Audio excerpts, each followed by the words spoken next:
Waalaikumsalam Waalaikumsalam warahmatullahi warahmatullahi wabarakatuh. wabarakatuh. Alhamdulillahi Rabbil Alamin Alladhi anzala al-Qur'ana hudan linnasi wa bayyinatin minal huda wal furqan. Asyhadu an la ilaha illallah wahdahu la syarikalah wa asyhadu anna Muhammadan abduhu wa rasuluh wa habibuhu wa khatamun nabiyyin wal mab'usu rahmatan lil alamin. Allahumma salli ala habibina wa syafina wa maulana Abil Qasimil Mustafa Muhammad. Allahumma salli ala Allahumma salli ala Muhammad. Allahumma salli ala Allahumma salli ala Muhammad. Allahumma Allahumma salli salli ala Muhammad. Ali Muhammad wa ala sahbihi. Wa ala alihi wa sahbihi al-mayaminal muntajabin. Bapak Ibu yang sama dimuliakan Allah Subhanahu wa taala, kita bersyukur kita bersua kembali dalam keadaan sehat walafiat. Setiap kita berjumpa di ruang ini berarti kita telah bertambah usianya 7 hari lagi. Kita semakin dekat kepada batas kehidupan kita semuanya. Dari sisi kehidupan dan dari sisi rohani, kita berharap juga semakin bertambah umur kita, semakin sering kita berjumpa di sini, semakin kita juga dekat dengan Allah Subhanahu wa taala. Pada kesempatan kali ini kita teruskan pembahasan kita berkenaan dengan Risalah Al-Arsyiyah yang masih berkaitan dengan wujud, yaitu buku yang ditulis oleh ulama besar dan sekaligus filosof besar, seorang ahli tafsir, tapi juga sekaligus seorang filosof, yaitu seorang perenung spiritual, tapi juga seorang pemikir besar intelektual, yaitu Mullah Sadrah. Pada pertemuan yang lalu kita sudah berbicara tentang pembicaraan Tuhan. Pembicaraan Tuhan ini di dalam kitab suci Al-Quran kita kenal secara garis besar ada dua. Ada yang disebut dengan Alkitab dan ada yang disebut dengan Al-Quran. Bahkan ada juga yang disebut dengan Al-Kalam, Kalamullah. Jadi ada kitab dan ada Al-Quran. Ini yang dibahas di dalam pasal atau bab pembahasan kita pada pertemuan yang lalu. Mari kita masuk ke screen untuk meneruskan pembahasannya.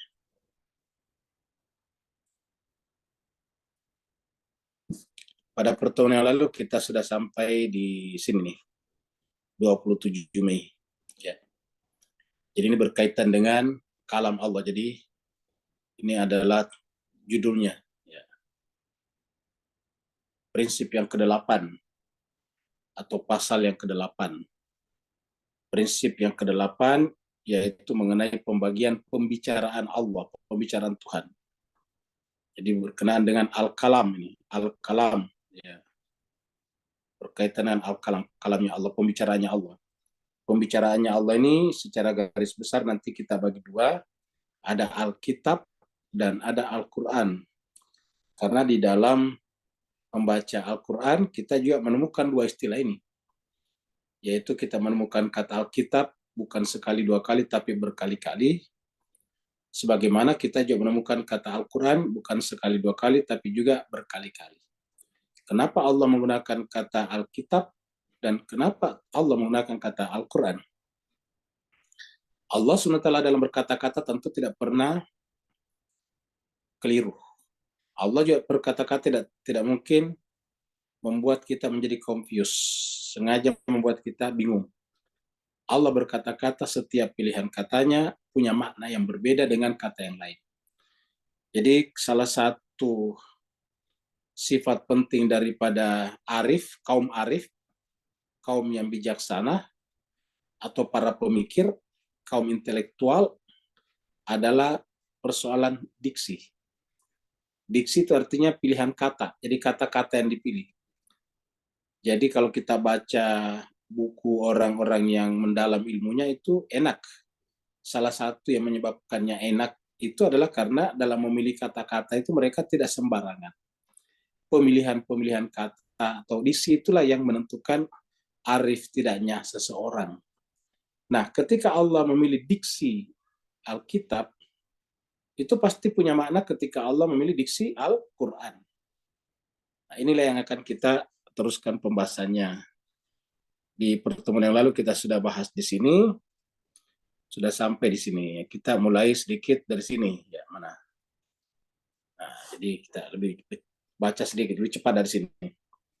Katakan bahwa tetapi pembicaraannya, yaitu kalamnya Allah, tidak seperti yang dikatakan Mu'tazilah, sekedar sebuah pernyataan.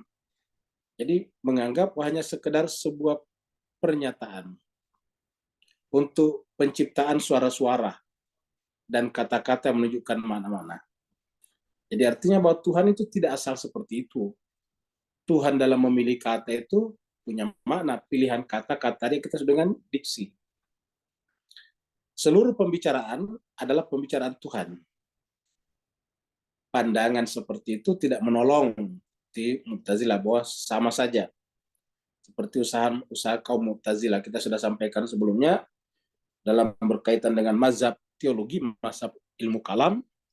Ya di Sunni ada beberapa mazhab, ada mazhab Mu'tazilah yang lebih rasional, bahkan disebut dengan paling rasional. Yang kedua adalah mazhab Qadariyah yang paling fatalistik, yang paling yang bertentangan dengan Mu'tazilah. Kemudian yang ketiga adalah kaum Jabariyah. Kemudian yang keempat adalah kaum Asy'ariyah. Itu yang paling terkenal empat itu. Jadi ada 4 mazhab teologi yang besar di dunia Sunni.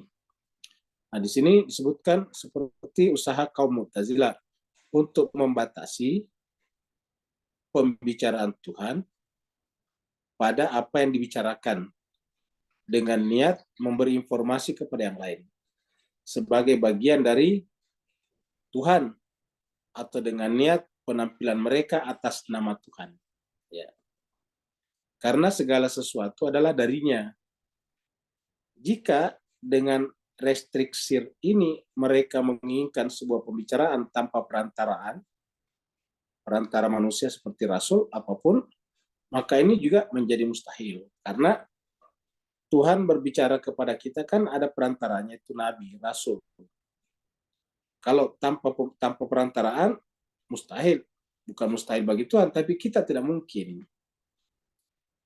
Jadi sebetulnya ketika kita tidak bisa berjumpa dengan Tuhan, bukan Tuhan tidak bisa dijumpai.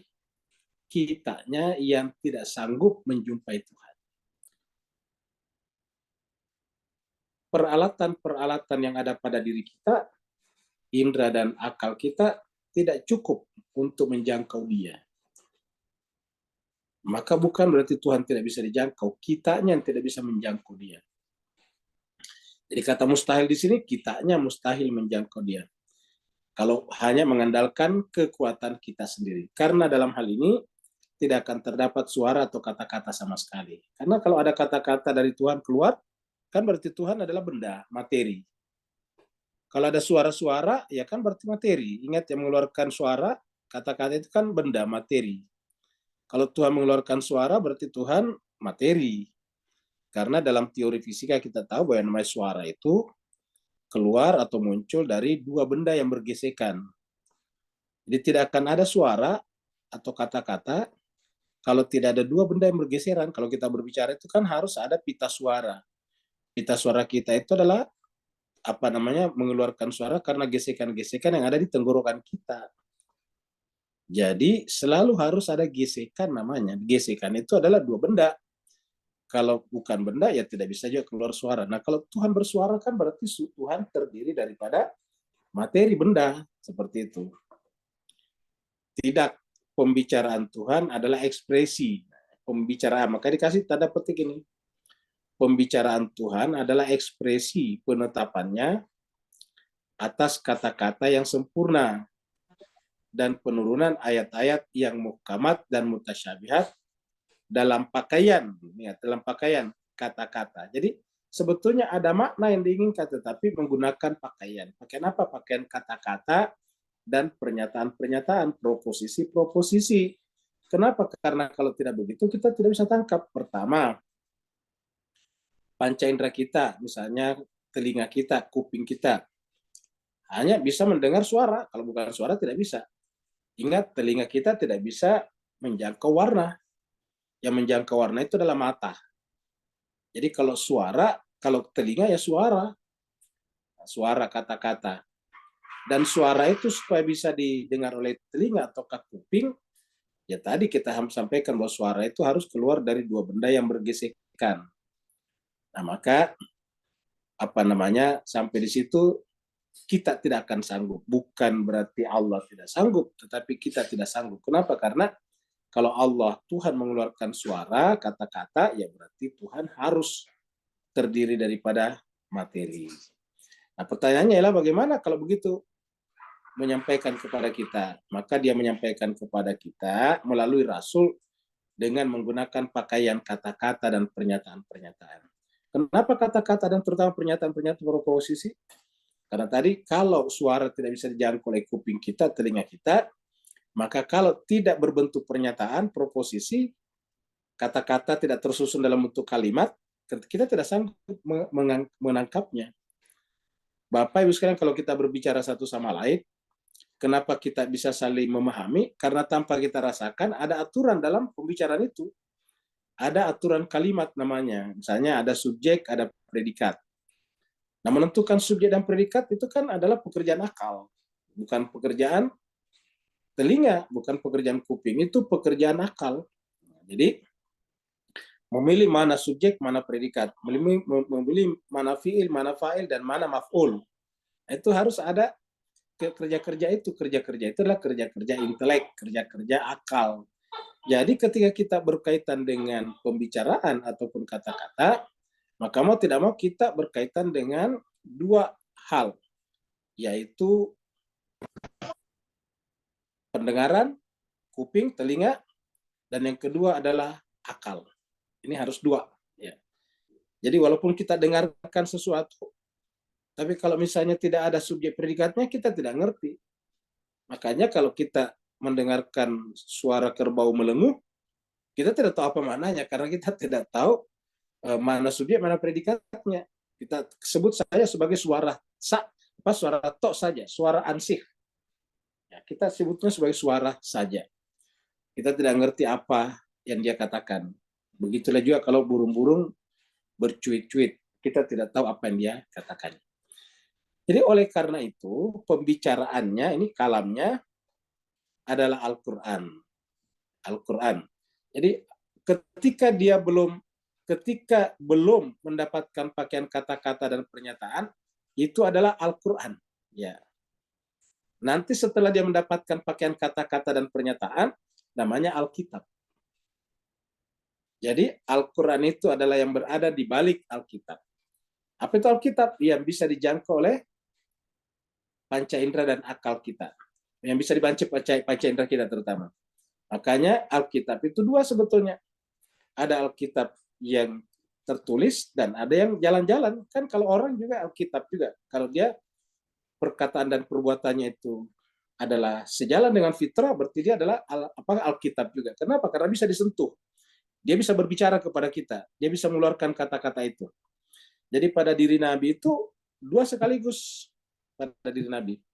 Dia adalah Alkitab dan sekaligus Al-Quran. Tetapi kalau kita misalnya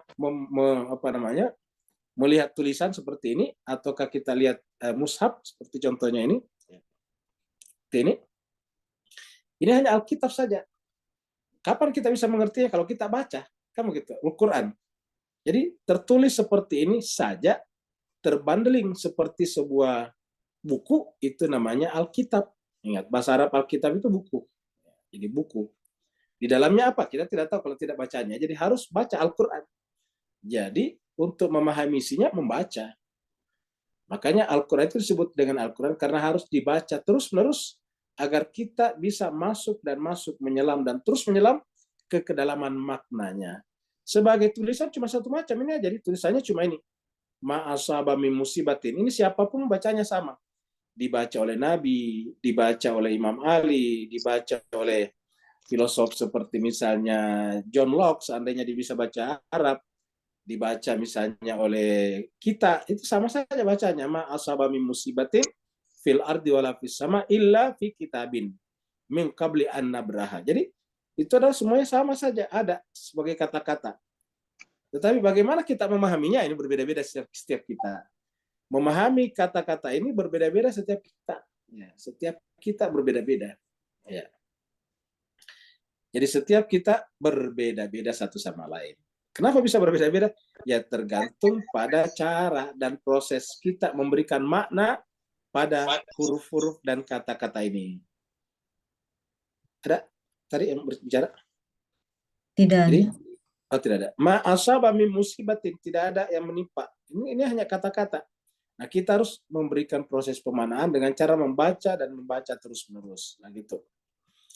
Nah, jadi di sini katakan tadi, kita teruskan lagi. Ya. Jadi tidak seperti tadi kata Mu'tazilah. Pembicaraan Tuhan adalah, ini kata Mullah Sadra ya. Ini kata Mullah Sadra. Tidaknya ini adalah menolak pendapat daripada Mu'tazilah tadinya. Tidak kata Mullah Sadra. Pembicaraan dalam tanda petik. Kenapa? Karena kita menyebutnya pembicaraan. Ingat, dalam bahasa kita pembicaraan kan ada suara tadinya. Sementara Tuhan kan tidak ada suaranya. Ya. Jadi pembicaraan Tuhan adalah ekspresi. Ekspresi itu pengungkapan. Ya. Ekspresi pengungkapan, penetapannya atas kata-kata yang sempurna. Jadi artinya apa? Ada pilihan yang Allah inginkan sehingga dia memilih kata-kata. Dan karena Allah sempurna, pilihan kata-katanya juga sempurna. Sama kalau kita memilih kata-kata, sebetulnya kan ada sesuatu yang ada dalam pikiran kita, yang kita ingin ungkapkan, tetapi kita memilih kata-kata. Nah, dalam memilih kata-kata nanti itu ya lagi-lagi berbeda-beda pada setiap orang. Ya, semakin rendah pengetahuan orang, biasanya pemilihan kata-katanya semakin biasa saja. Semakin awam, semakin tinggi pengetahuan seseorang, semakin luas pilihan kata-katanya. Spektrumnya semakin luas. Nah, bagaimana kalau yang maha sempurna memilih kata-kata? Tentu kata-katanya juga sempurna. Jadi pembicaraan dalam tanda petik Tuhan adalah ekspresi, pengungkapan daripada ini penetapannya, qadanya, penetapannya atas kata-kata. Jadi kata-kata itu dipilih karena ada yang dia ingin sampaikan melalui kata-kata itu. Jadi ingat, kata-kata datang belakangan. Contohnya kita sudah punya pengetahuan. Tapi kita disuruh berbicara ke dalam orang yang tidak mengerti bahasa Melayu, bahasa Indonesia. Bagaimana caranya? Ya kita belajar bahasa orang itu. Misalnya bahasa orang itu bahasa Inggris. Ya terpaksa kita harus belajar bahasa Inggris. Untuk apa? Untuk menyampaikan. Ilmu kita sudah ada sebetulnya. Ilmu kita sudah ada di kepala kita. Di dalam jiwa kita. Tetapi untuk mengungkapkannya harus menggunakan kata-kata tersebut. Bahasa Inggris misalnya. Maka kita harus perlu belajar bahasa Inggris. Apa yang kita pelajari bahasa Inggris? Mulai daripada jenis-jenis katanya. Sampai membentuk kalimat. Membentuk subjek predikat tadinya. Atau fa'il fi'il atau maf'ul. Seperti itu. Supaya kita bisa juga menyampaikan itu dalam bahasa itu. Jadi bahasa itu datang belakangan. Yang pertama dulu sebetulnya adalah makna. Nah, makna itu yang ingin disampaikan kepada objek yang diajak bertutur. Maka dipilihlah kata-kata. Ya. Jadi Tuhan adalah ekspresi penetapannya atas kata-kata yang sempurna dan penurunan ayat-ayat yang muhkamat dan mutasyabihat dalam pakaian kata-kata dan pernyataan-pernyataan. Kenapa ada mutasyabihat? Mutasyabihat ini adalah kata-kata Tuhan yang digunakan untuk menyampaikan kepada kita sesuatu yang tidak mungkin dijangkau oleh panca indera kita, sehingga untuk menyampaikan kata-katanya menggunakan kata-kata dalam bahasa kita yang mempunyai makna mirip dengan aslinya. Ingat, mirip dengan aslinya. Namanya mirip itu adalah mutasyabihat. Tasyabah itu mirip. Ada hadis yang sangat terkenal, man tasyabbaha biqaumin fahuwa minhum. Siapa yang memirip-miripkan, mencontoh-contoh satu kaum, dia termasuk kaum itu. Jadi itu mencontoh, misalnya Tuhan berbicara tentang surga, kan menggunakan kata taman, jannah. Ya. Taman itu, jannah itu taman. Kalau kita buka kamus Arab, ya jannah itu taman. Ya. Kenapa Tuhan menggunakan kata taman? Ya kan taman itu kan indah, seperti itu. Menggunakan misalnya air yang mengalir. Kenapa ya? Semua manusia kita senang melihat air yang mengalir. Air yang mengalir artinya bergerak dari satu tempat ke tempat yang lain. Nah, jadi muncullah istilah muhkamat. Muhkamat yang berbicara tentang sesuatu yang memang kita bisa lihat dengan panca indera. Mutasyabihat yang tidak bisa kita lihat dengan panca indera. dalam pakaian kata-kata dan pernyataan-pernyataan. Oleh karena itu, pembicaraannya adalah Al-Quran. Ya, Al-Quran. Yakni penggabungan. Ya, penggabungan artinya, kalau kita gabungkan semua kata-kata ini, huruf-huruf ini, sebetulnya cuma satu makna sebetulnya. Satu jenis pengetahuan. Pengetahuan itu satu, tunggal, holistik. Ya, tidak terbagi-bagi dalam bentuk huruf. Huruf-huruf ini menjadi dibagi-bagi pada saat kita ingin berbicara keluar. Ketika Tuhan ingin menyampaikan itu kepada kita, maka Tuhan memilih kata-kata tadi. Kata-kata dan pernyataan. Oleh karena ingat pernyataan di sini maksudnya proposisi. Proposisi itu adalah kalimat pernyataan. Ya, karena kalau kalimat itu ada kalimat bertanya, di mana rumahmu, itu kalimat bertanya. Yang kedua adalah ada kalimat memerintah, menyuruh, pergilah ke pasar, itu menyuruh. Kalimat perintah. Ada juga pernyataan. Pernyataan contohnya misalnya ayahanda Pak Said tinggal di Singapura, itu pernyataan namanya. Ya, pernyataan.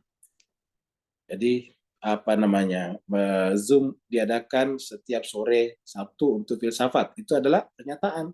Ya. Nah, jadi itu namanya proposisi. Oleh karena itu pembicaraannya, ini pembicaraannya tadi sini, pembicaraannya adalah Al-Quran. Ya. Yakni penggabungan atau ketunggalan noetik wujud. Ya. Ketunggalan ilmu sang wujud. Ya. Jadi noetik itu pengetahuan yang intrinsik, itu namanya noetik. Ya. Noetik. Ya, noetik itu kalau tidak salah ya bahasa dari bahasa Inggris ya. Kita lihat di sini nih, ya kita lihat di sini. Jadi noetik itu bahasa Inggris sebetulnya. Ya. Mari kita lihat di sini artinya dalam bahasa Inggris biar lebih sejalan dengan jemaah kita dari Singapura tadi ini. Kita lihat.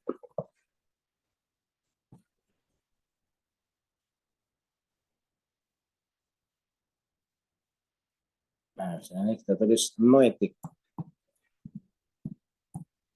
Noetik nih, saudara nih, pakai C. Nah, ini dia.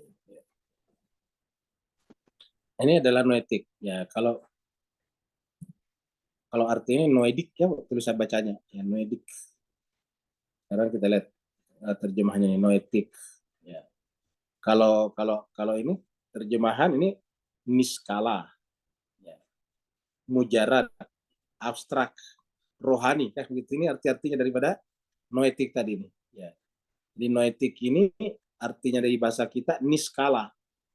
Ya, niskala. Ya, noetik. Di sini artinya relating to mental activity or the intellect. Nah, itu dia. Jadi berkaitan dengan aktivitas mental dan intelek, akal. Jadi berkaitan dengan aktivitas mental dan intelek. Nah, ini dia. Nah, jadi dengan demikian noetik itu adalah bersifat mentalitas, bersifat pengetahuan yang masih tersimpan dalam jiwa kita, seperti itulah Pak Bus kalian. Masih abstrak seperti di sini, masih abstrak. Ya. Itu noetik. Ya. Jadi kita teruskan lagi tadi. Jadi ini adalah ketunggalan noetik wujud. Jadi artinya bahwa yang namanya pembicaraan Tuhan itu sebelum keluar kepada Nabi dalam bentuk kata-kata dan pernyataan-pernyataan itu hanya ketunggalan noetik wujud. Ya. Jadi single saja, bagian daripada singularitas. Kata bagian itu singularitas tidak terbagi, tapi maksudnya contoh di sini, kalau kita pegangan tempatnya basah, kayak gitu. Jadi ketunggalan noetik wujud dari satu sudut pandang dan furqan, ya, yakni terpisah realitas lahir. Jadi artinya apa? Dia furqan. Jadi disebut furqan dalam pandangan Mula Sadra itu kalau dia memisahkan antara realitas lahir dan realitas batin. Furqan. Ya.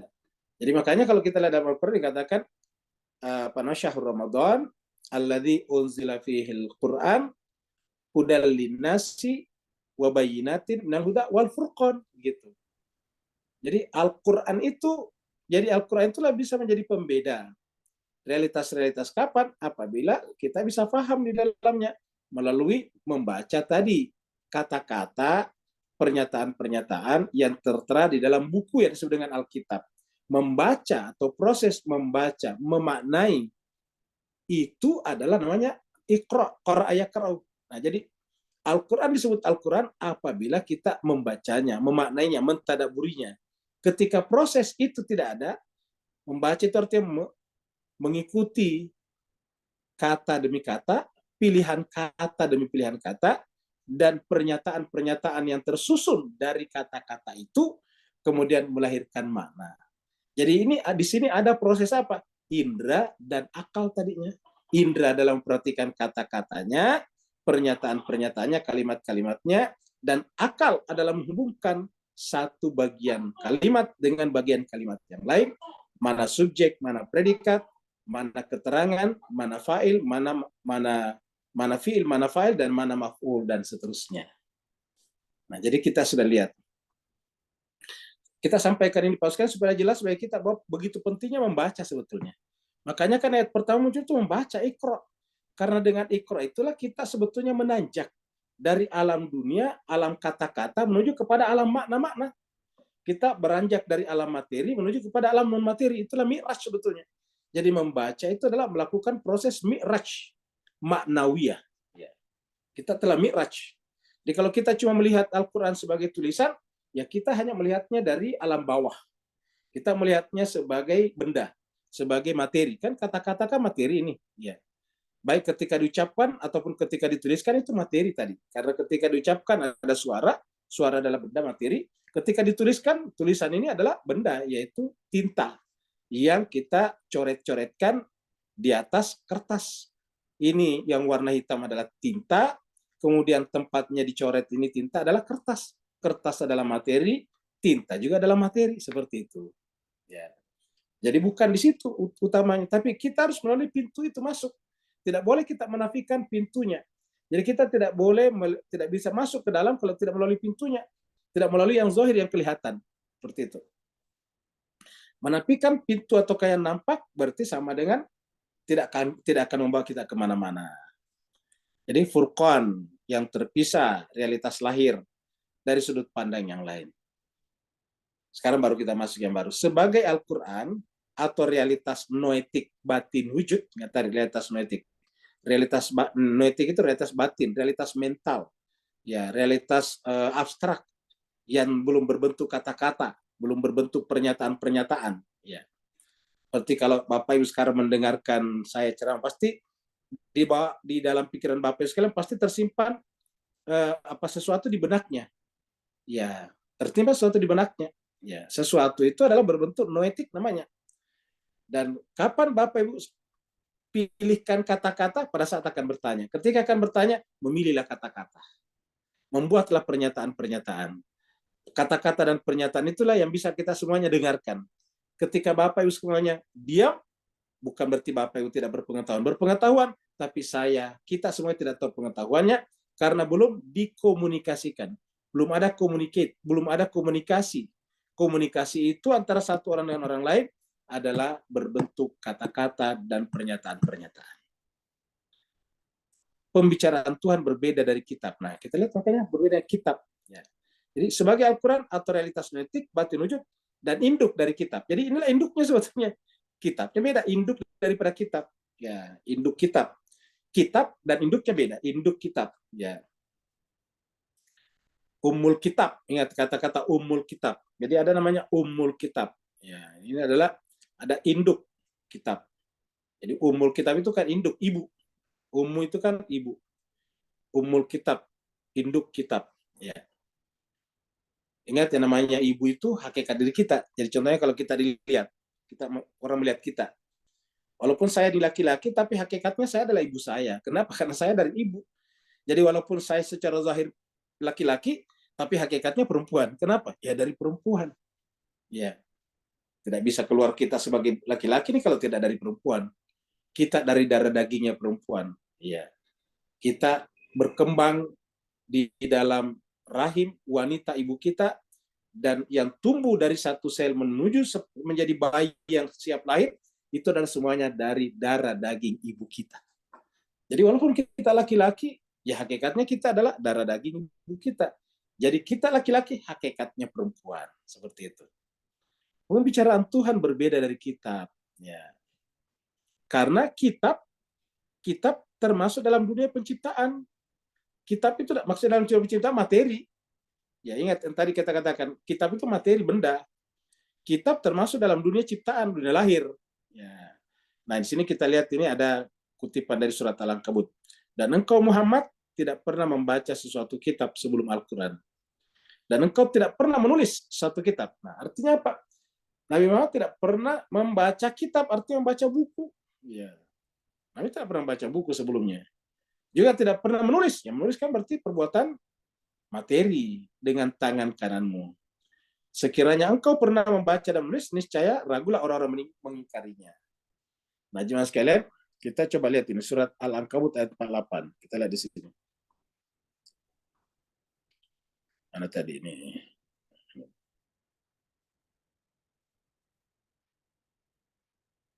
Ya, surat Al-Ankabut. Surat 29. Ya. Ayatnya 48. Nah, kita baca dari 45 dulu. Ya, ini 45. Karena kan 48. Baca 45. Ya. Supaya kita dapatkan maknanya tadinya. Allah berfirman ini surat Al-Ankabut ayat 45. Ya. Utelu itu telaakanlah. Ya. Dari kata utelu lahirlah kata tilawah. Tilawah itu dari kata utelu. Talah, ya telu. Ya. Utelu ma uhya ilaika. Telaakanlah. Ya. Telaakanlah. Baca tapi membuat orang mengerti. Itu. Telaakanlah ma apa-apa yang uhya. Nah kan begitu. Ketika ditelakan dibacakan kan kalau ditelakan harus ada kata-kata, harus ada ucapan-ucapan, harus ada pernyataan. Jadi kata-kata utulu di sini harus mengeluarkan kata-kata. Nah, yang noetik tadi, yang apa namanya, yang realitas batin tadi adalah uhya ilaika ini. Jadi ada dua di sini, utlu ma uhya ilaika. Apa yang dibacakan? Nah, ketika dibacakan kan berarti dizohirkan, diperdengarkan dan diterangkan maknanya. Maknanya apa? Yang ada diwahyukan. Ada makna di sini, tapi harus dikomunikasikan melalui kata-kata, pernyataan-pernyataan tadinya. Kata-kata dan pernyataan-pernyataan itu yang dikumpul namanya Alkitab. Sedangkan yang diwahyukan itu adalah Al-Quran. Jadi, utlu ma uhya ilaika. Telahkanlah apa yang diwahyukan kepada kamu. Minal kitab, dari Alkitab nih. Ya. Jadi, apa yang diwahyukan? Minal kitab. Apa itu kitab? Ya, yang sudah ditulis tadinya, ya, yang sudah disampaikan secara kata-kata. Ini yang harus ditelahkan. Jadi artinya apa? Kata-kata, pernyataan-pernyataan dalam Al-Quran bukan Nabi Muhammad yang bikin. Ingat. Jadi walaupun kata-kata, walaupun dia pernyataan-pernyataan, bukan dari Nabi Muhammad, itu dari Allah juga. Tetapi itulah yang disebut Alkitab, kata-katanya, pernyataan-pernyataannya. Nabi tinggal disuruh mentelahkan, kan begitu. Ditelahkan. Apa yang diwujudkan dalam bentuk kitab, ma'uhya ilaika. Jadi apa yang diwahyukan kepadamu? Minal kitab. Baru kemudian wa aqimis shalah, dirikanlah salat. Ya. Ya kalau kita lihat sini kenikmatan salat atau hakikat salat apabila kita mengerti makna daripada ayat-ayat yang kita baca. Karena yang kita baca itu adalah Alkitab, tapi harus kita telaah sebelumnya.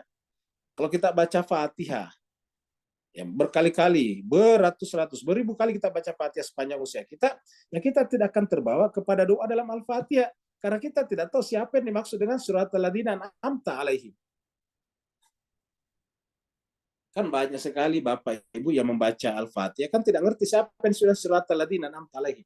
Ya. Baca aja ihdinas siratal mustaqim, siratal ladzina an'amta alaihim.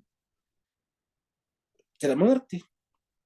Sehingga beribu-ribu, bayangkan kalau kita baca sehari kan, ya katakanlah kita baca Al-Fatihah setiap rakaat lah. Dalam satu hari ada 17 rakaat salat fardu.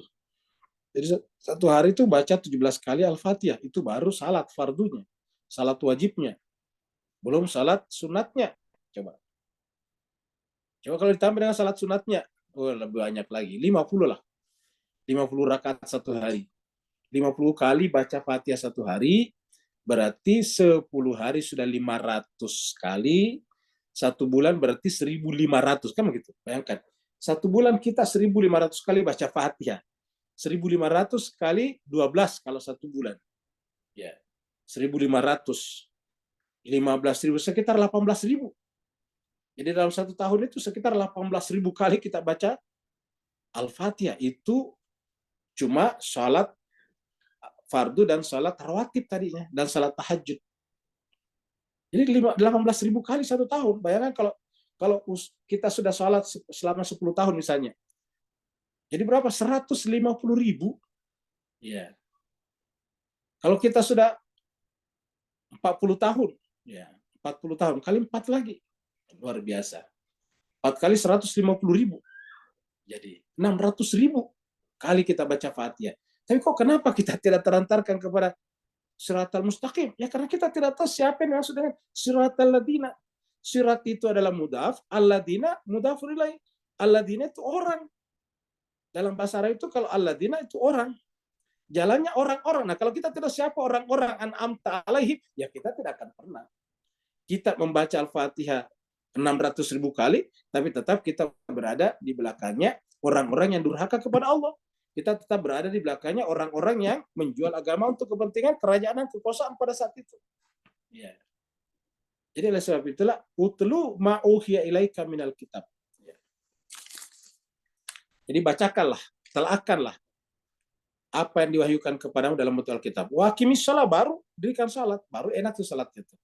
Makanya kita berkali-kali katakan, kenapa Al-Quran menyuruh kita Iqra? Karena kenikmatan salat itu terletak pada kemampuan kita memaknai apa yang kita baca. Inna salata, sesungguhnya salat yang disertai tadi dengan penghayatan akan uhiya ila Muhammad ini adalah tanha anil fasyai wal munkar. Barulah berhak salat itu mencegah kita yang melakukan salat itu anil fasya, dari perbuatan keji, wal munkar, dan perbuatan munkar. Wala dzikrullahi akbar. Barulah juga zikir kepada Allah itu menjadi besar. Rasa nikmat itu zikir kepada Allah. Wallahu ya'lamu ma tasnaun, dan Allah tahu apa yang kalian kerjakan. Apakah perbuatan kita itu sejalan dengan ilmunya Tuhan atau tidak sejalan? Jadi Allah tahu. Wallahu ya'lamu ma tasnaun. Ilmunya Tuhan melalui kitab suci tadi. Wala tujadilu ahlal kitabi illa billati hasan. Nah, karena kita ini dalam Al-Quran itu adalah ilmu mengajarkan kita kearifan, ya maka janganlah kita beragama untuk membuat perdebatan. Kita beragama supaya mengajak orang berdebat. Berdebat tentang keesaan Tuhan, berdebat tentang tidak perlu kata ayat ini. Wala tujadilu, janganlah engkau berdebat atau mendebat ahlal kitab, ahli kitab. Kata ahli kitab di sini artinya apa? Baru pada yang zahir. Jadi ahli kitab itu bukan hanya orang Nasrani dan orang Yahudi, tapi siapa saja yang memegang kitab suci hanya zahirnya. Kitab tadi kan kata-kata dan pernyataan-pernyataannya, proposisi-proposisinya, kalimat-kalimatnya.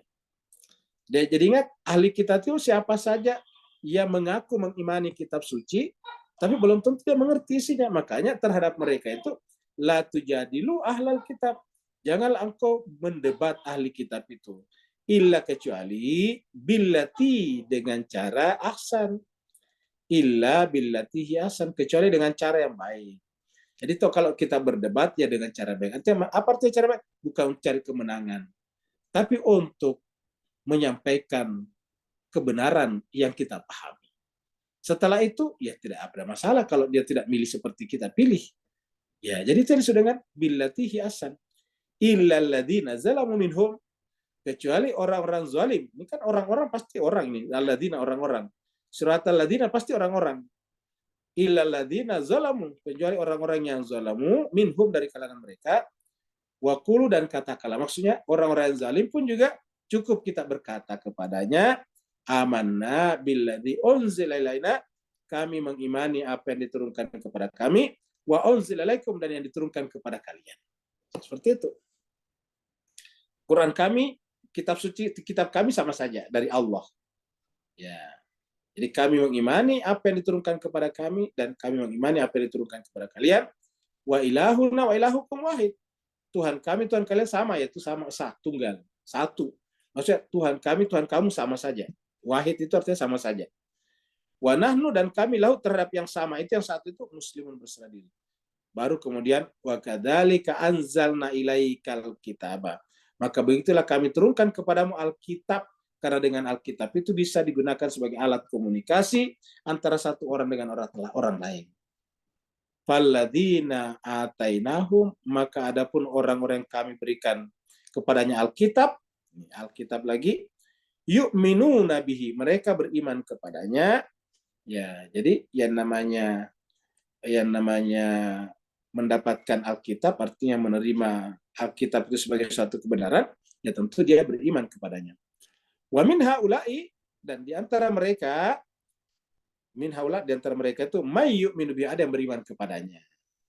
Wa may yajhadu bi ayatina illal kafir, dan tidak ada yang yajhadu menentang bi ayatina, ayat-ayat kami, illal kafirun, kecuali orang-orang yang memang sengaja menutup hatinya. Baru masuk lagi ini tadi. Ya, tadi yang kita bicarakan ini. 48 ini, ya. Tadi 48. Wa ma kunta tatlu min qablihi min kitabin. Kamu Muhammad tidak pernah, ma kunta itu tanya Muhammad ini. Ma kunta dari kata kana yakunu kunta. Ma kunta, kamu tidak, ya, kamu tidak pernah. Jadi kita artikan kamu tidak pernah tatlu, menelaahkan, membaca min qabli, sebelum sebelum apa? Sebelum Al-Qur'an diberikan kepadanya. Min kitabin, kitab. Jadi sebelum Al-Quran datang kepadanya, sebelum wahyu diterimanya, Nabi tidak pernah membaca kitab, buku manapun. Baik kitab suci samawi sebelumnya, seperti Taurat, Zabur, dan Injil, ataupun buku-buku para filosof, seperti karya-karyanya Socrates, Aristoteles, Plato, dan sebagainya. Jadi, ma kunta tatlu min qabli min kitabin. Kamu tidak pernah membaca sebelumnya kitab. Kitab itu sebuah kitab. Ya. Jadi satu kitab pun tidak pernah Nabi baca. Ya. Untuk apa? Untuk menjelaskan bahwa semua yang diketahui Nabi bukan hasil transmisi pengetahuan dari sebuah buku ke dalam dirinya, dari seorang guru kepada dirinya. Tetapi pengetahuan Nabi adalah transmisi langsung dari Allah kepada dirinya. Ya. Transfer langsung. Jadi wa ma kunta tatlu min qablihi min kitabin, kamu tidak pernah membaca sebuah kitab manapun. Wala takhutuhu biyaminika, kamu juga tidak pernah menulis. Takhutu itu dari kata khat, khat itu tulisan. Wala takhutu, kamu tidak pernah menulis kitab manapun biyaminika, dengan tangan kananmu. Jadi kamu tidak pernah menulis dengan tangan kananmu. Apa sebabnya? Kalau seandainya kamu pernah membaca sebuah kitab saja, atau pernah menulis sekalipun juga, izan, maka dengan begitu lartaba, menjadi ragulah al-mubtilun, orang-orang yang memang dari awal sudah bersifat a priori terhadap Al-Quran. Mubtilun itu a priori, membatalkan dari hatinya. Jadi inilah apa namanya tadi yang disampaikan di sini. Dan yang seperti ini kita bisa temukan dalam Al-Quran ini. Coba kita lihat dalam surat 42. Di sini ada juga, ya. Kita lihat surat 42, surat Musyawarah. Ayatnya 52. Wa kadzalika, dan begitulah. Awahayna, kami wahyukan, ilaika, kepada kaum Muhammad, ruhan, jadi ruhnya. Jadi yang diterima Nabi itu ruhnya, belum berbentuk apa namanya kata-kata berikutnya. Jadi kan kita sudah sampaikan bahwa Al-Quran itu sebetulnya dua bentuknya. Dari Allah kepada Nabi sudah semuanya noetik, tadi ingat noetik wujud, bersifat sekali. Setelah itu kemudian ketika keluar kepada kita kan harus berbentuk kata-kata. Dirubah dalam bentuk kata-kata. Tapi merubah yang noetik menjadi yang materi, menjadi kata-kata, itu bukan Nabi juga. Malaikat datang kepadanya melalui Allah. Ya, makanya sering ada kata-kata kul. Ya. Jadi wakadzalika, begitulah kami wahyukan kepadamu ruhan. Jadi ruhnya tadi kita sebutkan dengan yang noetik, yang mental, abstraksi mental namanya. Noetik itu ruh, itu adalah abstraksi mental. Dan itu tidak terburai-burai, tidak terpisah-pisah. Min amrina, dari bentuk amr kami.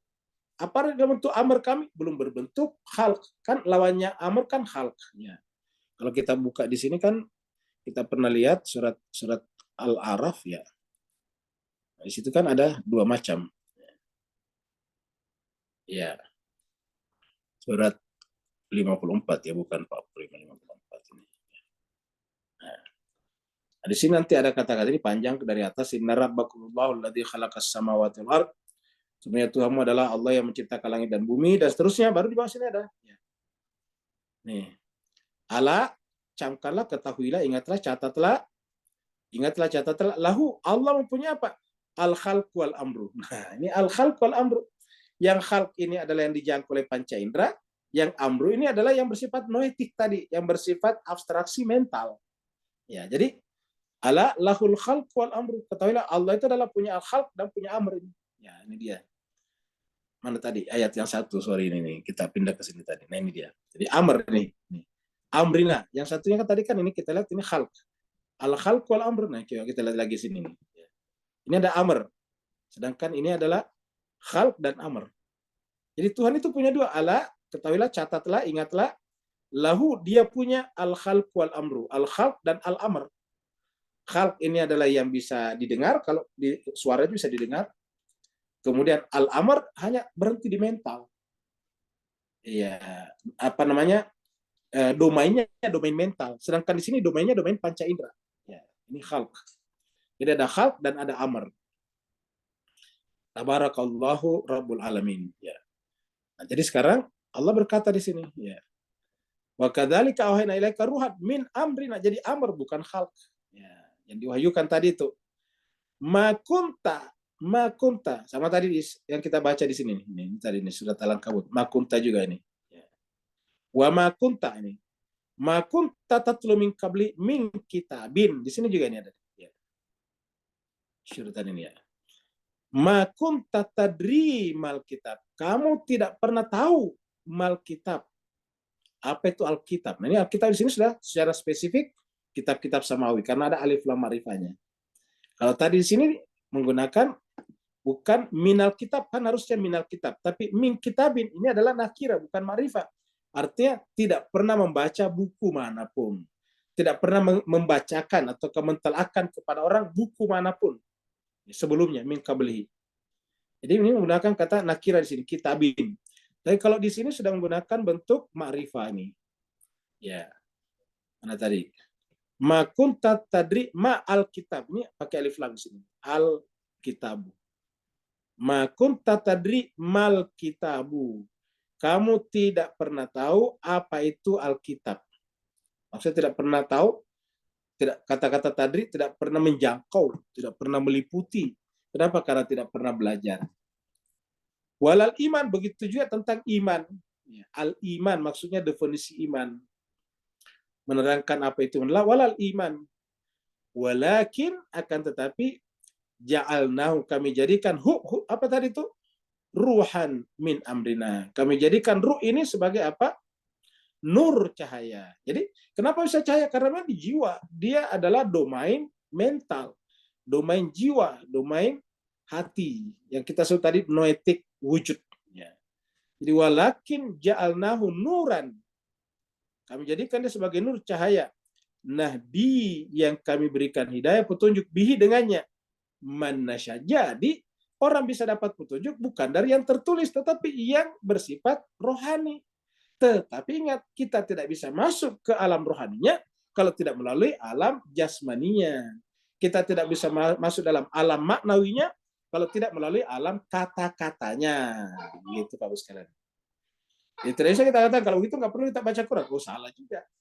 Karena kata-katanya ini adalah pintu. Yang tertulis ini pintu. Alkitab itu pintu untuk masuk ke dalam makna. Makanya Nabi katakan harus melalui pintunya. Karena di dalam pintu, di balik pintu itulah letak makna. Jadi walakin ja'alnahu nuran. Nah, kami berikan hidayah petunjuk bihi dengannya. Man nasya, siapa saja yang kami kehendaki, min ibadina, di antara hamba-hamba kami, abad-abad kami. Min ibadina. Wa inna, kada sungguhnya engkau Muhammad la tahdini, karena sudah menjadi apa namanya, di bagian tak terpisahkan daripada abstraksi noetik mental Nabi, maka Nabi kata-katanya adalah wahyu, perbuatannya adalah wahyu. Wa ma yantiqu anil hawa in huwa illa wahyun yuha. Kaum Muhammad tidak berkata-kata kecuali berdasarkan wahyu. Tidak berkata-kata melalui hawa nafsu lagi. Wa ma yantiqu anil hawa in huwa illa wahyun yuha. Wa innaka, sungguhnya engkau umat, lamnya benar-benar.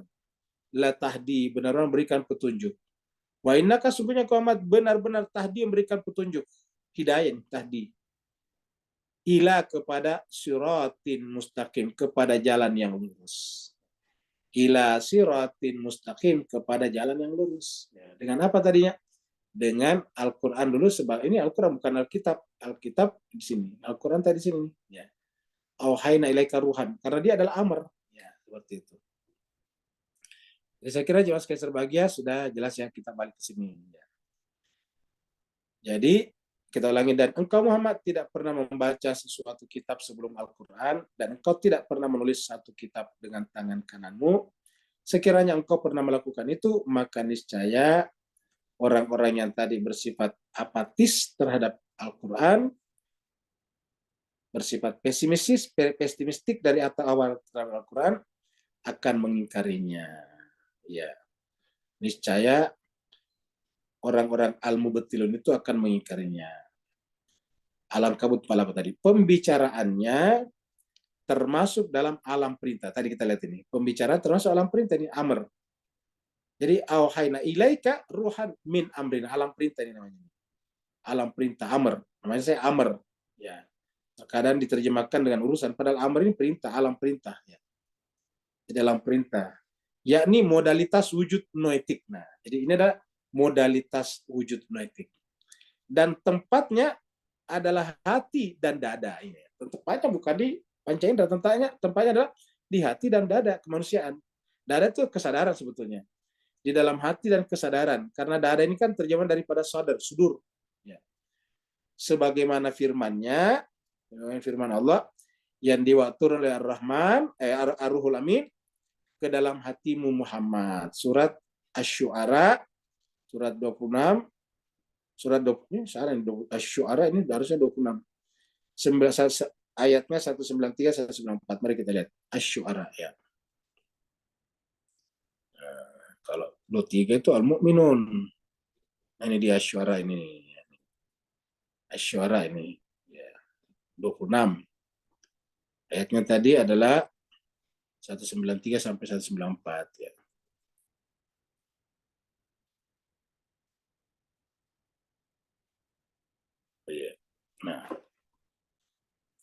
Nah kita ke atas dulu sedikit ya, 93, 92.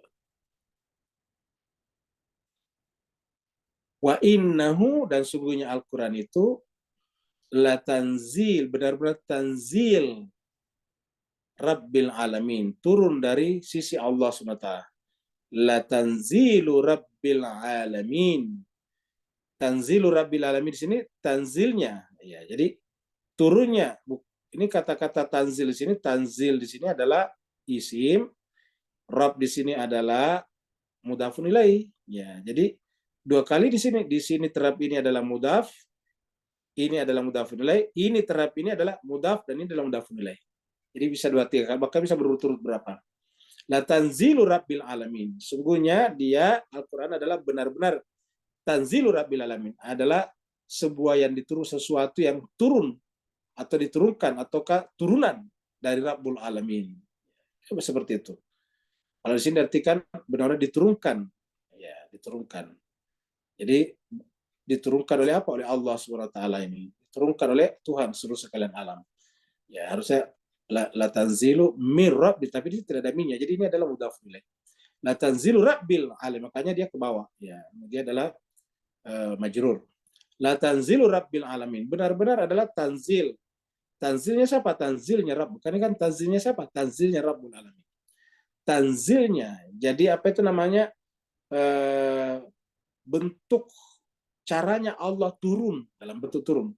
Turunnya Allah ke alam bawah. Nah, seperti itulah. La tanzilu Rabbil Alamin.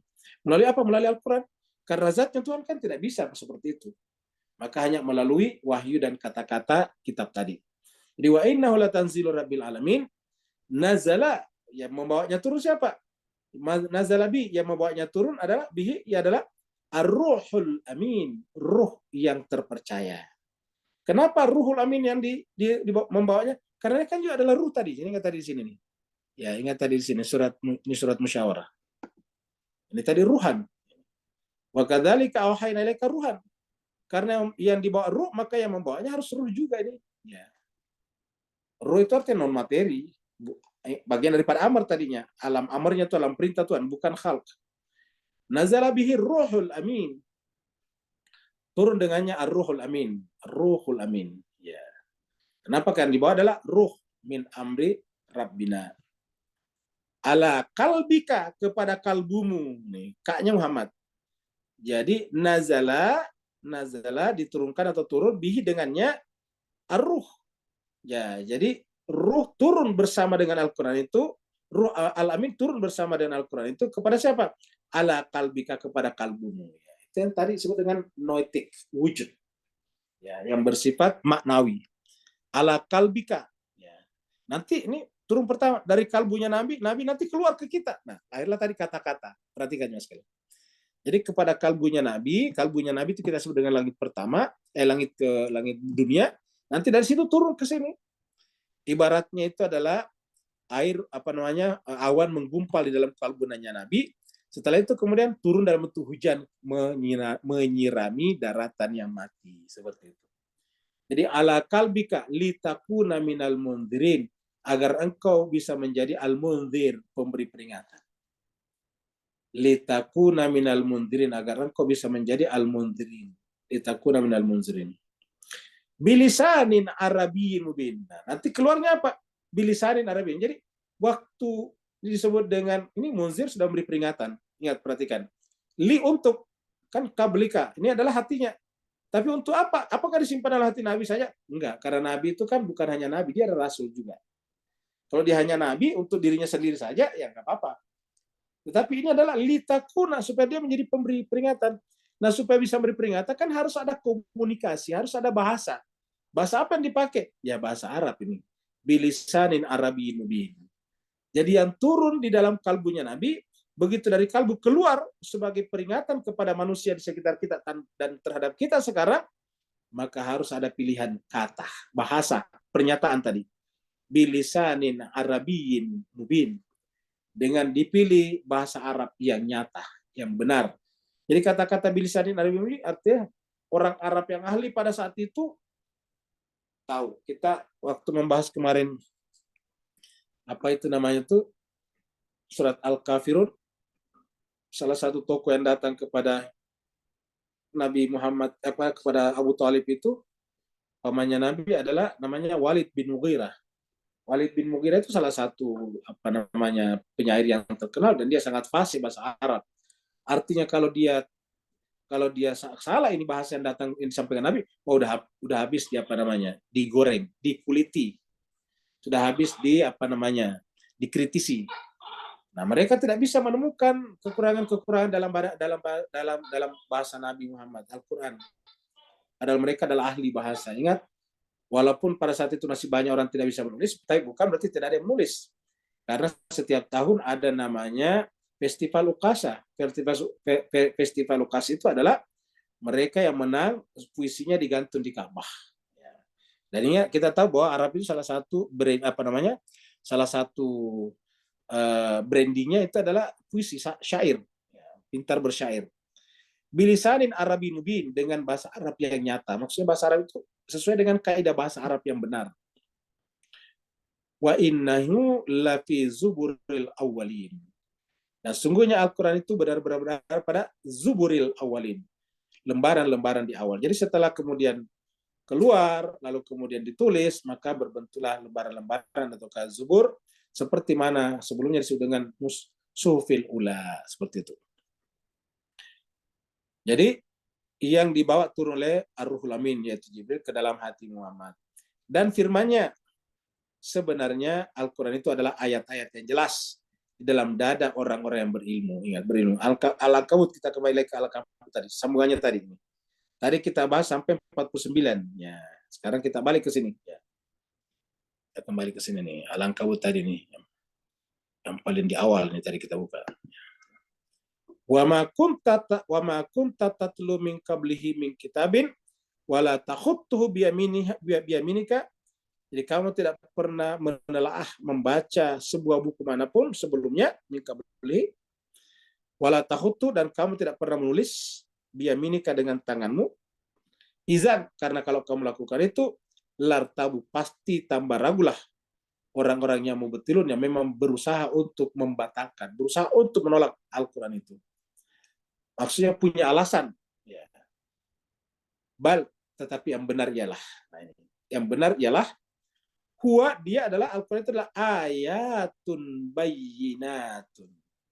Bayinatun tadi sama dengan kata-kata Arabin mubin. Mubin itu dari kata bayinat juga. Ya. Jadi ini. Bilisani Arabin mubin. Mubin ini satu kata dengan bayinat, karena dari kata bayan juga ini. Jadi mubin ini dari kata bayan. Ini. Ya, jadi bal huwa ayatun bayyinatun. Yang benar adalah Al-Quran itu adalah ayat-ayat yang jelas, yang nyata.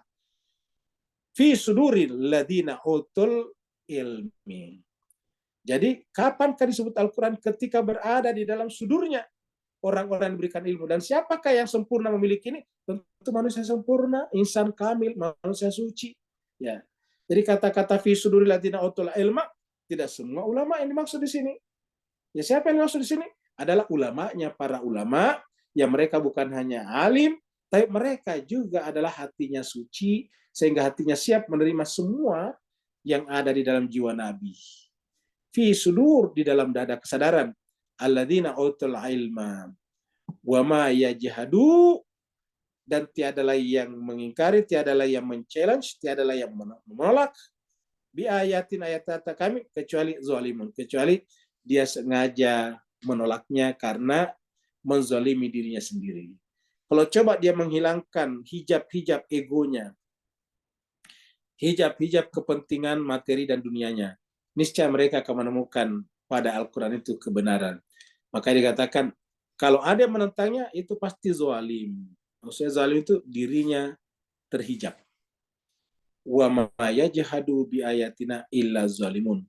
Dan tidak ada yang mengingkari ayat-ayat kami itu kecuali ayat kami di sini dua, baik yang bersifat noetik wujud, yang bersifat wahyu, ataupun yang sudah bersifat Alkitab tadinya. Ya, yauma yajhadu bi ayatina illa zalimun. Kitab ini adalah merupakan wujud kontingen yang lahir. Jadi kitab itu wujud kontingen, wujud mungkin. Jadi kitab ini adalah wujud mungkin. Sedangkan yang tadi namanya wahyu, ya wahyu itu ketika masih berbentuk entitas batin, mental, maka dia noetik wujud. Wujud tadi besar di atas. Noetik wujud artinya apa? Wujud tunggal. Ya, dia adalah bagian tak terpisahkan. Kata bagian terpisahkan kita artinya sifat yang melekat pada wujud tunggal. Sedangkan yang namanya kitab, ya dia adalah wujud-wujud kontingen. Karena kita sampaikan tadi, ini kan kertas. Ini yang Bapak bisa baca ini kan tinta. Ya. Tinta itu kan cairan, benda. Nah, jadi yang kita bisa baca ini cairan, benda yang ditorehkan pada kertas putih. Nah, seperti itu. Jadi dan karenanya di sini terdiri dari apa? Terdiri dari kertas, terdiri daripada tinta yang digoreskan berdasarkan perjanjian bersama kita tentang huruf-huruf. Yang namanya huruf ini wa, ini adalah u, maka kita sudah wujud. Itu perjanjian persepakatan bahasa namanya. Yaitu namanya konvensi bahasa di antara anggota komunitas pengguna bahasa tertentu. Nah, maka kita bisa baca, dan karenanya dia bisa dijangkau oleh panca indera kita. Nah, makanya dia terikat oleh ruang dan waktu. Maka disebut dengan wujud kontingen, wujud mungkin. Ya. Mungkinun wujud. Sedangkan yang di atas tadi itu adalah ini noetik wujud, ingat wujud-wujud besar. Ya. Jadi Al-Quran yang berbentuk wahyu itu, yang belum berbentuk Alkitab, itu adalah ketunggalan noetik wujud. Ya. Jadi dia adalah wujud wajib. Dia adalah sifat daripada wajib wujud. Sedangkan yang ini tadi adalah merupakan wujud kontingen. Ya. Dapat dirasakan, dapat didengar maksudnya. Kalau orang baca Quran, orang non-Islam pun bisa dengarkan kan. Kalau ada menara masjid baca Quran, semua orang di sana bisa dengarkan. Orang Hindu, Buddha, semua bisa. Cuma ada yang tidak mengerti karena itu bahasa Arab.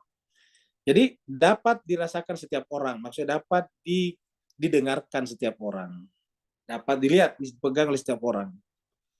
Jadi semua orang bisa beli Al-Quran di toko buku. Maaf, kitab ya di toko buku. Semua orang bisa membuka-bukanya. Dan telah kami tuliskan untuk Musa pada lauh Taurat segala sesuatu sebagai pelajaran. Ini 145 surat Al-A'raf. Kita lihat lagi sini. Surat Al-A'raf. Ini tadi kita sudah lihat 54-nya tadi. Tadi ala lahul khalq wal amr. Kalau di sini adalah 145 ya, 145.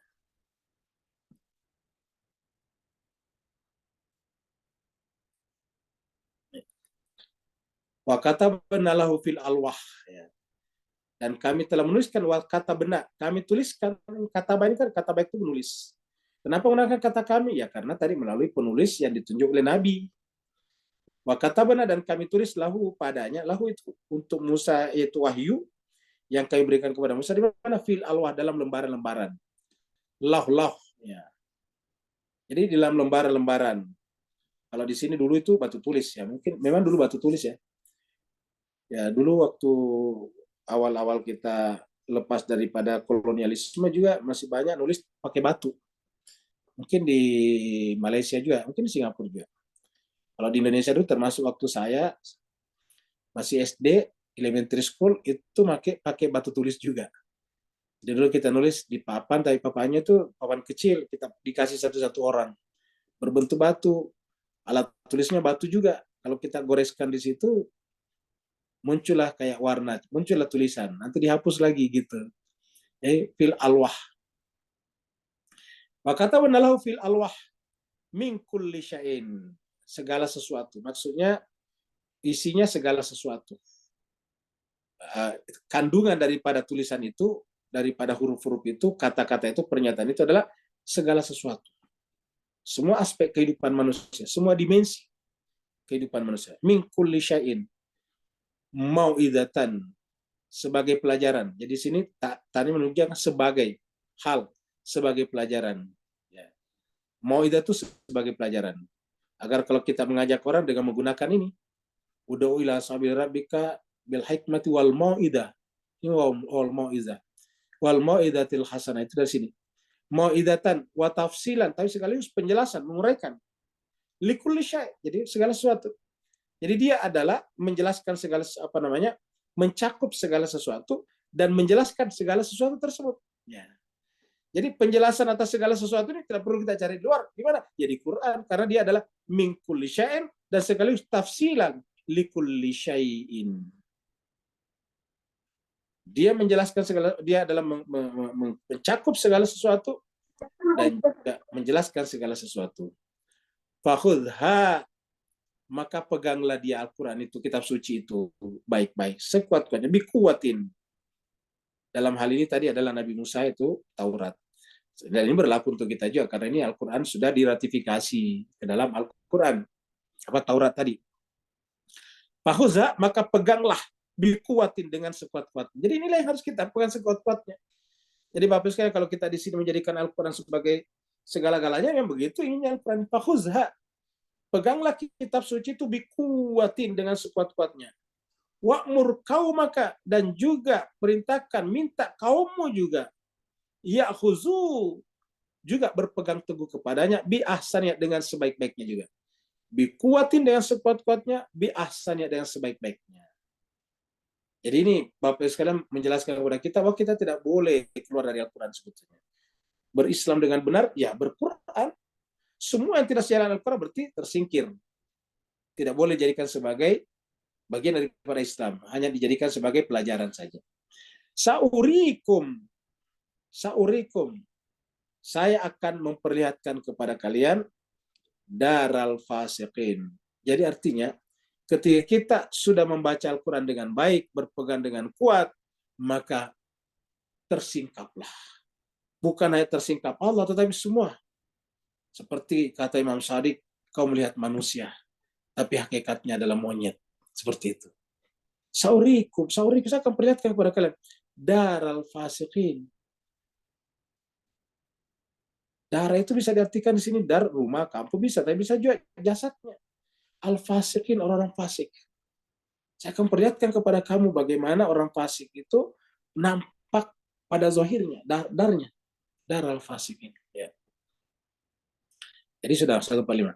Tetapi pembicaraan Tuhan, yakni wujud noetik tadi, adalah tidak ada yang menyentuhnya selain hamba-hambanya yang disucikan. Jadi la yamassu ilal mutahharun. Jadi tidak ada yang bisa menyentuhnya. Al-Waqiah 79. Mari kita lihat lagi sini Al-Waqiah ya. Kita lihat surat Al-Waqiah. Surat 56. Ayatnya 79 ya. Ini sering kita angkat ya 79 ya. Kita mulai dari sebelumnya.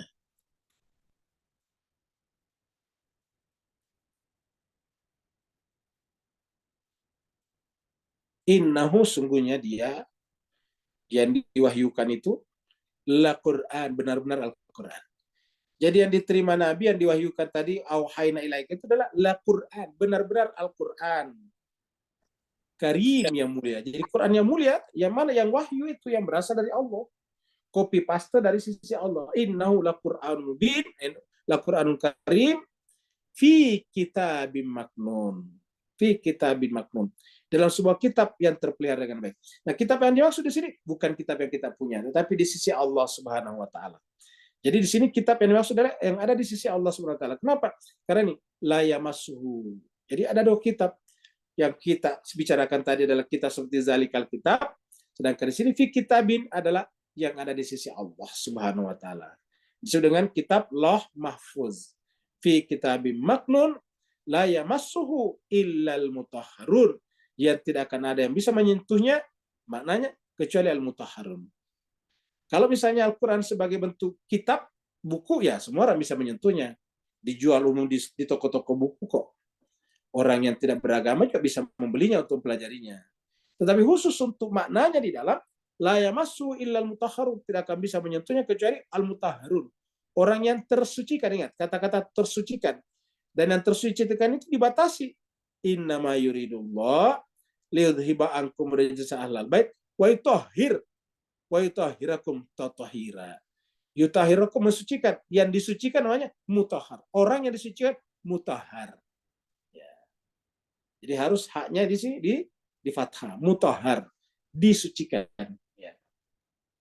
La yamassu ilal mutahharun, tanzilun mir rabbil alamin, dia turun dari Tuhan semesta sekalian alam, dan seterusnya. Dari pencemaran dunia. Jadi tetapi pembicaraan Tuhan ini adalah notik ini tidak ada yang menyentuhnya selain hamba-hamba yang disucikan. Dari mana? Istilahnya sih pencemaran dunia. Dari terjadinya perubahan-perubahan, baik perubahan makna ataupun perubahan lafaz. Yang disebut dengan tahrif, ya. Terhindarkan dari yuharrifunal kalimah an mawadhihi. Yuharrifunal kalimah al mawadhi artinya itu adalah tahrif makna, mengeluarkan makna dari tempat yang sesungguhnya. Yuharrifunal kalimah an mawadhihi, dari pencemaran dunia. Kalau di sini pencemaran dunia alamiah manusia, baik sengaja ataupun tidak sengaja, karena kalau kita punya ketidaktahuan baru mencoba menerangkan Al-Quran dan tidak menggunakan bantuan Al-Quran juga bisa kita salah. Nah, kesalahan-kesalahan seperti itu melahirkan pencemaran, dan itulah fungsinya orang suci, untuk menetralkan, untuk membersihkan kembali noda-noda pikiran manusia ataukah hawa nafsu manusia yang masuk di dalamnya. Pencemaran dunia alamiah manusia. Dunia alamiah manusia yang bersifat hewani, yang fana. Al-Quran adalah penciptaan Nabi. Penciptaan Nabi. Yakni sebagai pleroma noetik atau Adam. Jadi Al-Quran adalah Nabi Adam. Manusia lengkap. Sedangkan selain itu kitab. Ya. Wujud kontingen. Perbedaan antara Al-Quran dan kitab, ini Al-Quran tadi yang wujud noetik, Alkitab ini yang bersifat kontingen tadi, ini kontingen, adalah seperti perbedaan antara Adam dan Isa. Seperti dalam surat Al-Imran, Adam dan Isa, kan ada tuh. Ya. Perumpamannya seperti Adam dan Isa. Kita lihat di sini, ya. Surat Al-Imran. Kita lihat surat Al-Imran, surat 3. Ya. Ayatnya 59. Surat 359. Inna matala Isa indallah. Sesungguhnya masal perumpamaan Isa indallah di sisi Allah kamasali Adam, seperti Adam. Khalaqahu min turab. Adam ini diciptakan dari turab. Ya, turab. Summa qala lahu, kemudian berkata kepada kun fayakun, jadi maka jadilah. Ya. Jadi seperti itu. Jadi bisa dikatakan bahwa ada jasadnya di sana dan ada ruhnya di sana. Jasadnya tadi adalah Alkitab, rohnya tadi adalah Al-Quran. Jadi inilah. Jadi perbedaan antara Quran dan Kitab adalah seperti perbedaan antara Adam dan Isa. Sesungguhnya perumpamaan penciptaan Isa bagi Allah seperti penciptaan Adam, dia menciptakannya dari tanah, kemudian dia berkata kepadanya, jadilah.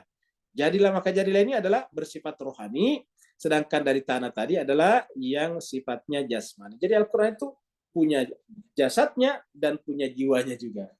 Punya tubuhnya dan punya rohnya juga. Tetapi Adam adalah kitab Tuhan yang ditulis dengan kedua tangan kekuatannya. Tahu wahai Adam adalah kitabun mubin, kitab kan tadi dari tanah. Melalui ayat-ayatnya muncullah segala yang tersembunyi. Nah Bapak Ibu sekalian, tinggal dikit.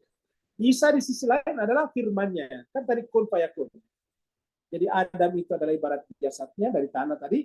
Sedangkan kun fayakun tadi adalah Isa dari roh Allah. Dari roh suci tadi, roh kudus, hasil dari perintahnya kun fayakun. Dan yang diciptakan dengan kalimatnya. Ya, kalau tadi Adam dari tangannya, biadaya.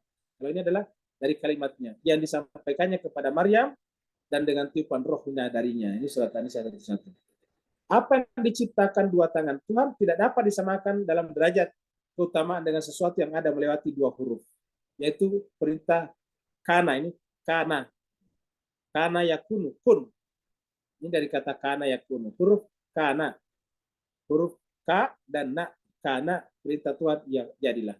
Oleh karena itu, siapapun yang berpendapat berlawanan dengan ini, keliru. Kata Mullah Sadra. Jadi Bapak sekalian dapat kita bayangkan renungan-renungan Mullah Sadra itu luar biasa dalamnya. Mengajarkan kita tentang perbedaan antara Alkitab dengan Al-Quran. Sangat membantu kita, terutama Al-Fakir sendiri yang masih sangat cetek ilmunya ini. Terima kasih banyak, mohon maaf atas segala kekurangan. Yang mau bertanya dipersilakan, jadi sudah selesai ya. Nanti pekan depan kita masuk pada prinsip yang ke-9. Silakan yang mau nanya. Waalaikumsalam. Waalaikumsalam warahmatullahi wabarakatuh.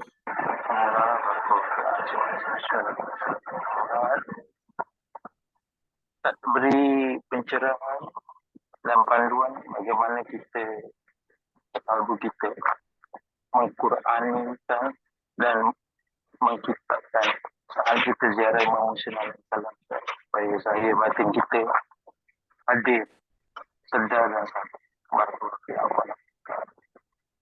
Nah, jadi Bapak Ibu Mas Kaiser bahagia kalau kita lihat kasus Karbala ini, kalau kita bawa tadi ke situ, ya peristiwa Karbala sendiri itu adalah semacam jasadnya, jasmaninya. Yang itu harus rela kita korbankan. Untuk apa? Rohaninya. Apa rohanianya di sana? Imamah. Jadi sebetulnya Karbala itu jasadnya ya peristiwa berdarah-darah itu. Ya itulah yang berperang di sana. Perang di sana itu adalah yang berdarah-darah. Tetapi untuk apa itu pernah dilakukan? Untuk apa membuat tubuh berdarah-darah atau berkorban? Untuk melindungi roh. Jadi sama dengan kita ini, gimana sekalian? Tubuh kita ini untuk melindungi rohani kita sebetulnya. Jadi kalau tubuh kita sudah tidak kuat, roh tidak bisa lagi bersama dengan kita. Dia akan pergi, terjadilah namanya kematian. Nah, Karbala itu seperti itu. Jadi perang itu adalah jasmaninya, raganya. Sedangkan apa yang dibela dengan peperangan itu? Yaitu imamah. Imamah ini bersifat ilahiyah. Bahkan itu adalah hakikat kenabian. Oleh sebab itulah, kalau kita seandainya pergi ke Karbala juga, tapi bukan imamah yang dibela, ya tetap salah juga. Jadi kan yang menyebabkan berbeda antara pasukan Imam Hussein yang di sebelah kan itu sebetulnya. Yang di sebelah itu kan Islam juga, mengakui Islam juga, sholat juga. Tetapi dia tidak menerima rohnya, dia hanya berada pada jasmaninya saja. Ya, raganya saja, raga tanpa jiwa. Ya, raga tanpa jiwa. Nah, sedangkan untuk sampai kepada Allah harus melalui roh ini. Jadi untuk sampai kepada Allah harus melalui roh, tidak bisa melalui jasad. Makanya Imam Hussein merupakan rohnya di sana, karena dia imamah. Makanya ketika Imam Syafi'i mengatakan hal min nasirin yang suruni, niknya di situ sebagai imam, bukan sebagai Husain, sebagai biologis, sebagai jasad, bukan, tetapi sebagai imam. Hal min nasirin yang suruni, masih adakah penolong yang mau menolongku? Menolong sebagai apa? Sebagai imam. Karena dengan menolong dia sebagai imam, menolong diri kita sendiri. Intan surullah yang suruhkum yang kita bahas juga pada semalam di tadabbur kita. Nah, jadi inilah yang yang kita lihat pada kasus Karbala seperti itu. Berikutnya lagi Pak sekalian, ada lagi? Kalau tidak ada lagi, berarti kita akhiri sampai di sini. Assalamualaikum Ustaz. Ya silakan Bu. Maaf Ustaz, inilah saya lihat filsafat ni cukup tinggi. Kalau kita baca sendiri memang tak boleh faham Ustaz. Bahasa-bahasa dia, jadi perlukan seorang guru yang mendidik lah. Macam umpama tadi Alkitab dengan Al-Quran tu kan. Macam apa bahasa neotika wujud dengan mungkinan wujud tu semua. Kalau setakat kita baca gitu ulang-ulang, kadang-kadang baca diulang-ulang ngantuk pun masih tak faham. Jadi memang perlu penguraian lah. Itu je Ustaz yang saya nak cakapkan lah. Itu je. Baik, terima kasih banyak Bu Kam. Maka inilah memang pentingnya belajar ya. Jadi belajar ini sebetulnya adalah ibadah yang paling tinggi dalam agama kita, karena dengan belajar ini kita sama-sama menyelam ke kedalaman ya. Kita sama-sama menyelam ke kedalaman batin daripada Al-Qur'an, batin daripada kehidupan. Terima kasih banyak Bu Kam atas masukannya. Bapak sekalian, kalau tidak ada lagi kita akhiri sampai di sini. Ustaz. Oh ya, Bisa silakan Ustaz. Ustaz. Ya. Silakan Ustaz. Menyambung aja Ustaz yang disampaikan oleh Bu Kam sebelumnya gitu. Problemnya hampir sama dengan yang saya alami dengan Bu Kam ini. Baru syukuran penjelasan Ustaz hari ini ya, luar biasa gitu. Baru saya paham juga gitu. Perumpamaan tadi soal Adam kamasali Adam dengan Isa gitu kan. Isa itu adalah ruhnya, sementara Adam itu adalah khalqnya gitu. Ya kunnya itu adalah Isa, ya kunnya itu adalah Adam gitu. Ini persoalan baru menurut saya, paham saya baru hari ini, dan mungkin perlu kita pendalaman yang seperti ini Ustaz. Saran saya juga seperti itu. Assalamualaikum warahmatullahi wabarakatuh. Waalaikumsalam warahmatullahi wabarakatuh. Saya kira benar sekali Ustaz Yudi. Jadi kita perlu melakukan pendalaman terus-menerus tentang ini, dan ini berlanjut lagi pada prinsip ke-9 nantinya, karena memang ini rahasia untuk memahami Al-Quran sebetulnya. Kita sih tidak mungkin yang memahami Al-Quran seperti para imam memahaminya, tetapi kan kita harus ada progres juga, ada kemajuan di dalam memahami, walaupun tidak mungkin kita seperti para imam itu, karena mereka adalah orang yang disucikan dengan sesuci-sucinya. Tetapi kita coba ikut-ikut di belakangnya, karena di dalam Al-Quran itu selalu kata-kata waladina ma'ahu, wa najjainahu waladina ma'ahu. Kami selamatkan Nabi Hud, Nabi Shalih, Nabi siapapun, waladina ma'ahu, dan orang-orang yang bersamanya. Nah, kita berharap bahwa dengan ikut mendalami, menyelam ke kedalaman makna-makna batin daripada kitab suci ini, ya kita juga bisa dihitung waladina ma'ahu. Terima kasih banyak Bapak sekalian, mohon maaf atas segala kekurangan, dan terutama yang telah mengajukan pertanyaan. Semoga Allah berikan kepahaman yang lebih dalam lagi. Wassalamualaikum warahmatullahi taala wabarakatuh.